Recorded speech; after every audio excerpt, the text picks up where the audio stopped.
dikodifikasikan hadis. Kalau Sayyidina Umar kan yang mengusulkan Al-Quran dikodifikasi. Beliau datang kepada Sayyidina Abu Bakar.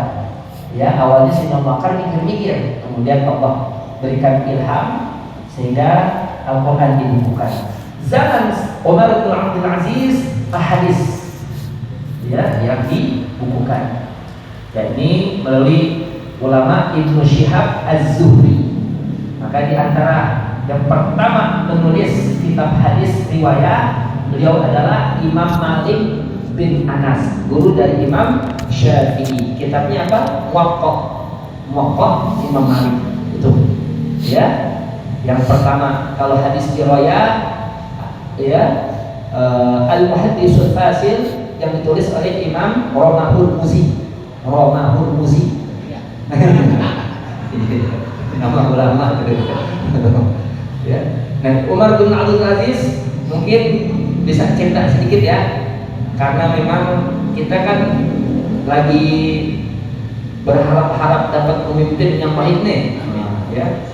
Beliau ini ulama, kalau kita baca ada itu Ad-Da'watul Amah wa Tadhkiratul Amah Al-Imam Abdullah bin Abdul Haddad, itu ditulis beliau yakni mujaddid ya, dan tiap-tiap abad.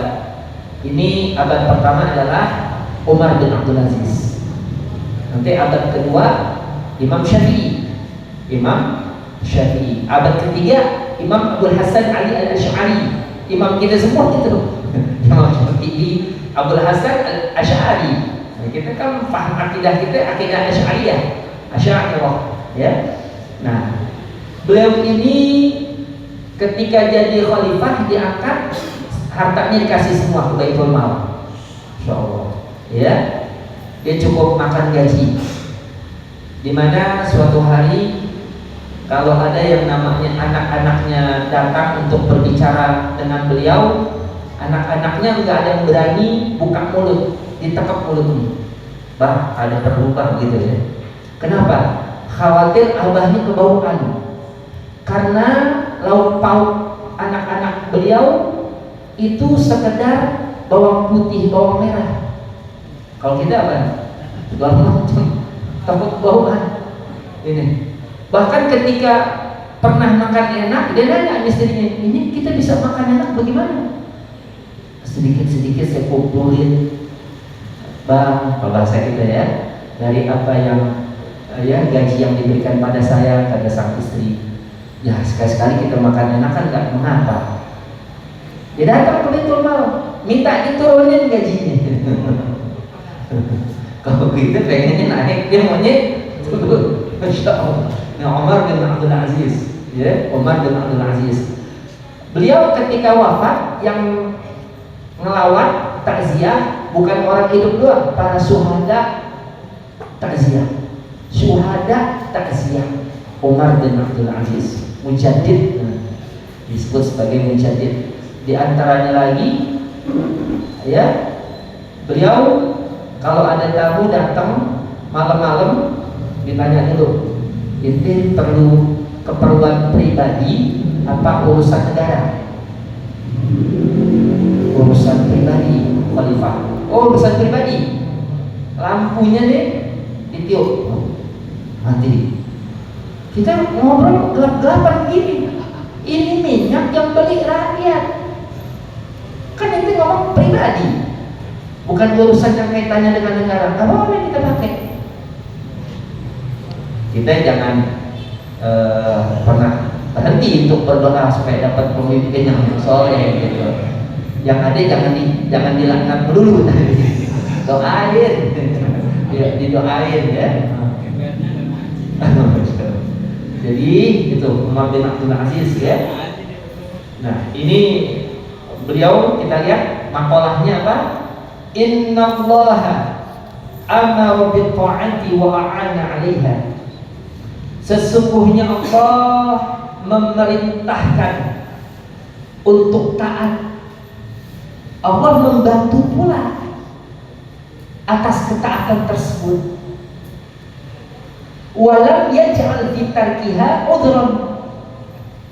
Allah tidak menjadikan adanya keuzuran, maf'ulnya dulu ya, suatu keuzuran, alasan yang bisa diterima dalam meninggalkan ketaatan. Dalam meninggalkan ketaatan. Kan kita Allah sab'atu. Taatnya semana nih? Kalau sama sekali taat berubah menjadi kemaksiatan, nggak ditolerir sama sekali. Ya. Wa naha 'anil maksiyah, Allah melarang akan suatu tindak kemaksiatan. Wa lam yaj'al liman fa'alaha hujjatan. Allah tidak menjadikan adanya satu alasan hujjah, argumentasi bagi orang yang melakukan kemaksiatan tersebut. Walau arada ta'ala alla yu'sa fil ardi aslan, seandainya pakainya lau. Jadi kalau dipakai lau, tamani. Ada tamani, ada taraji. Kalau lau seandainya, jangan diartikan jika. Kalau jika itu idza, in masih bisa. Kalau idza tuh pasti. Idza tuh pasti. Idza mata benu Adama, apabila anak Adam atau manusia itu mati, pasti mati gak manusia? Pasti, pakainya idza. Kalau in bisa iya, bisa enggak, pakainya in. In tajtanibu kaba'ira itsmi ma tuhanu ankum nukaffir ankum sayi'atikum wa nudkhilkum mudkhalan karima. In tajtanibu, jika kalian menjauhi dosa. Jika menjauhi, kan bisa kemungkinan enggak menjauhi, pakainya in. Kalau lau seandainya, ya, Allah Ta'ala berkehendak untuk tidak didurhakai, dimaksiati di atas muka bumi ini sama sekali, aslan sama sekali, lama kana khalaqa iblis. Ya, launya jadi syarat itu, lanya lamul jawab, niscaya tidaklah Allah menciptakan iblis.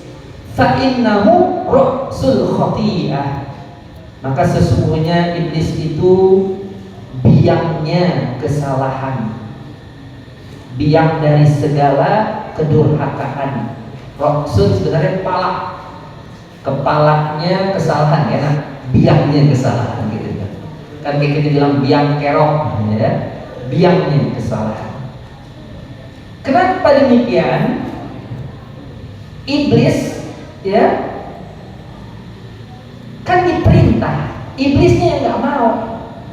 Ada seorang teman bilang, Ustaz, kesian banget iblis ya, dicipta buat jadi iblis. Kita nyengir, kesian si iblis dicipta, ya, jadi iblis, kan enak. Ya kita bilang, yang mau jadi iblis ya dia, mau jadi makhluk yang durhaka kepada Allah, kan Allah perintah, nggak dituruti perintahnya, ya udah, ya. Wa idh qala rabbuka lil malaikati isjudu, wa idh qulna lil malaikati isjudu li adama fasajadu illa iblis, wa idh qulna lil malaikati isjudu li adama fasajadu illa iblis. Aba oka wastakbara, sombong si iblis, wa kana minal kafirin, dia termasuk daripada orang-orang kafir. Iblisnya nggak mau, bukannya Allah nggak memberikan rahmat.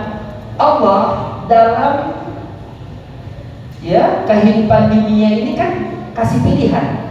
Ini jalan menuju ridhonya, ini jalan menuju kesesatan dan kerusakan, kehancuran. Kita diberi akal, Rasul pun diutus, Al-Quran pun diturunkan. Cukup, ya, tiap hari dipanggil hayya 'alas shalah, tiap hari dipanggil. Pura-pura budak. Ya. Nah, udah ada pilihan, mau jadi apa itu, antagonis atau protagonis. Nah, mau jadi peran yang jadi penjahat atau jadi pahlawannya, kan tinggal pilih. Nanti kalau udah di akhirat nggak bisa pilih sesuai dengan pilihan di dunia. Jadi nggak sembarangan Allah mensesatkan, enggak. Ada dalam surah Sof ayat 5, Falamma zaghu azaghallahu qulubahum. Falamma zaghu, maka tatkala mereka berpaling, maka Allah palingkan hati mereka. Allah kasih petunjuk, dia nggak mau berpaling dari petunjuk, dia dipalingkan. Jadi nggak sembarangan Allah mengunci hati manusia. Kalau kita baca di Al-Baqarah, khatamallahu ala qulubihim wa ala sam'ihim wa ala absarihim ghishawah. Kenapa Allah mengunci mati? Karena mereka menutup hati dari kebenaran, dikunciin. Nah, itu ya. Hidayah itu, ini belum dapat hidayah. Masya Allah. Kita itu bukan hidayah, ya. Jadi demikian. Wa kana Abu Sulaiman Ad-Darani rahimahullahu yaqul, dan adalah Abu Sulaiman Ad-Darani, semoga Allah merahmatinya, ia pernah berkata, ma ahabbal muttaqun, ya, al-muttaquna al-baqa'a fi hadhihi ad-dari illa liyuti'uhu fiha la ghairu. Antum enggak ada la ghairu ya? Ada di catatan sini. Di buku tahqiq ada la ghairu. Ma ahabbal muttaqun, orang-orang bertakwa tidaklah mengkehendaki al-baqa, tetap fi hadhihi dar, tetap hidup di alam dunia ini. Enggak kepengen mereka orang-orang bertakwa, kecuali kalau kehidupan tersebut liyuti'u, untuk mereka mentaati Allah dalam kehidupan dunia, la ghairu, bukan yang lain, bukan untuk tujuan yang lain. Itu orang-orang bertakwa. Jadi mereka kalau dikasih umur panjang senang, karena terus ada kesempatan untuk menyembah Allah, ibadah pada Allah dengan sebenar-benarnya. Dikasih kematian pun bersyukur. Mau bagaimana tetap bersyukur. Itu orang-orang bertakwa, ya. Wa kana yaqulu, Imam Abu Sulaiman Ad-Darani berkata pula, adkhalahumullahu al-jannah qabla an yuti'uhu. Allah telah memasukkan mereka, orang bertakwa tersebut, ke dalam surga sebelum mereka mentaati Allah Subhanahu.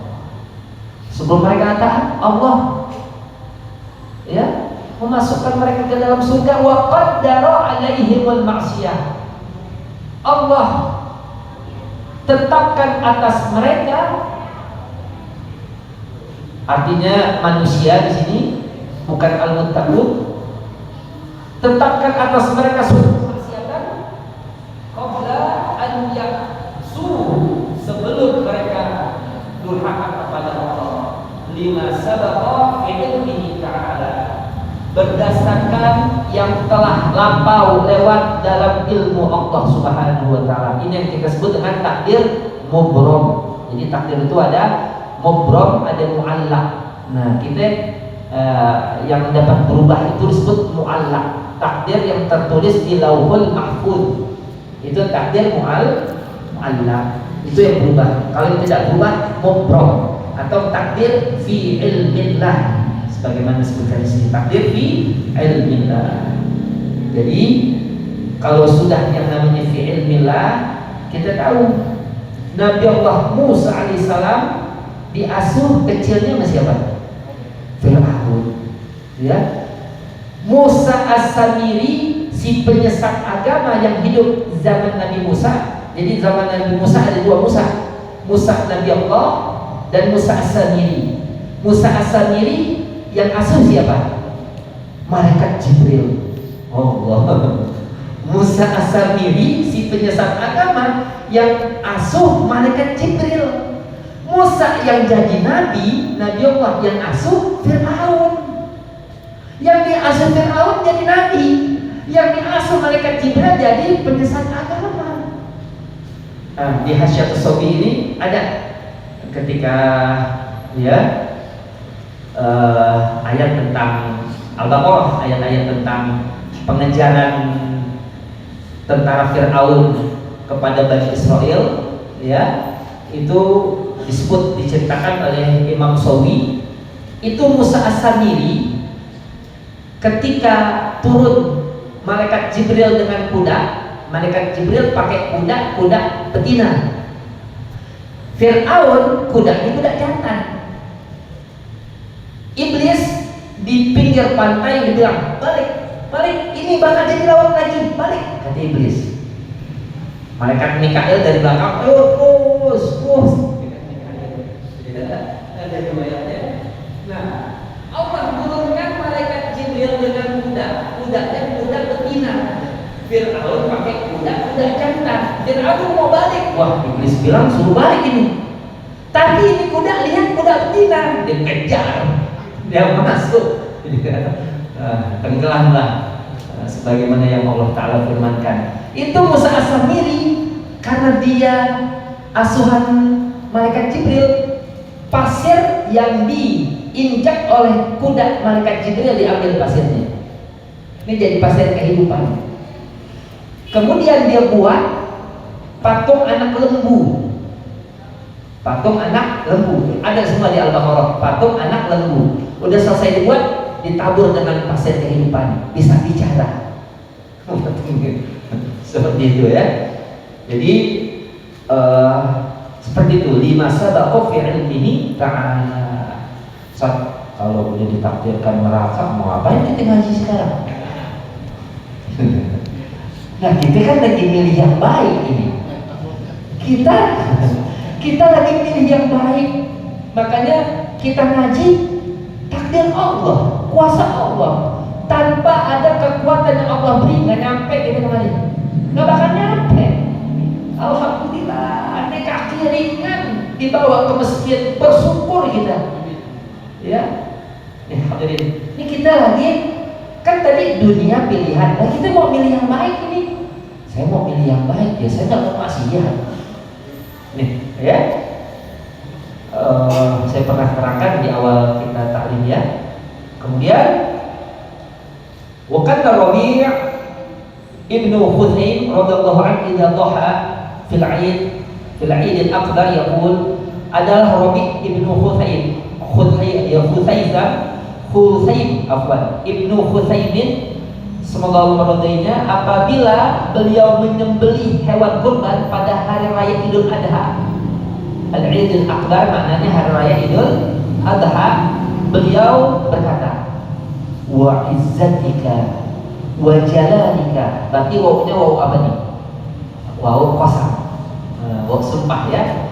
Demi kemuliaanmu ya Allah, demi keagunganmu ya Allah, lau, pakainya lau lagi tuh, seandainya alimtu ridhaka fi dhibhi nafsi la dabahtuha laka. Seandainya ya Allah, aku mengetahui keridhaanmu ada dalam penyembelihan diriku. Ini kan lagi potong kambing nih. Seandainya ridhomu ada dalam penyembelihan diriku, artinya kalau diriku yang disembelih mendatangkan ridhomu, la dzabahtuha. Ini saya aku sembelih diriku, bukan kambing. Seandainya, ini bersamatannya para ulama ya, yang masya Allah tingkatannya maqam mereka akan kecintaan mereka kepada Allah Subhanahu wa Ta'ala. Ya, yang penting dia ridha Allah. Ya, saya ulang kembali. Siapa itu? Rabi'ah al-Adawiyah. Bagaimana makalahnya, ucapannya? Ilahi, in kuntu a'buduka tama'an li jannatik fahrimniha, wa in kuntu a'buduka khaufan min narik fa'alkini fiha, wa in kuntu a'buduka liwajhikal karim fala tahrimni li ru'yatihi. Tuhanku, jika aku menyembahmu kepingin surgamu, haramkan surgamu dariku. Kalau aku menyembahmu karena takut pada nerakamu, lemparkan aku ke nerakamu. Jika aku menyembahmu karena untuk memperoleh ridhamu, jangan kau halangi aku untuk memperolehnya. Begitu. Yang ungkapan Rabi'ah al-Adawiyah, syekhah, seorang sufi ya, dari kalangan perempuan. Ada yang bukan sufi, yang bukan wali ngomong begini, pantas gak? Ada sih udah bukan soda neraka ibadahnya. Enggak pantas. Wallahu a'lam bishawab.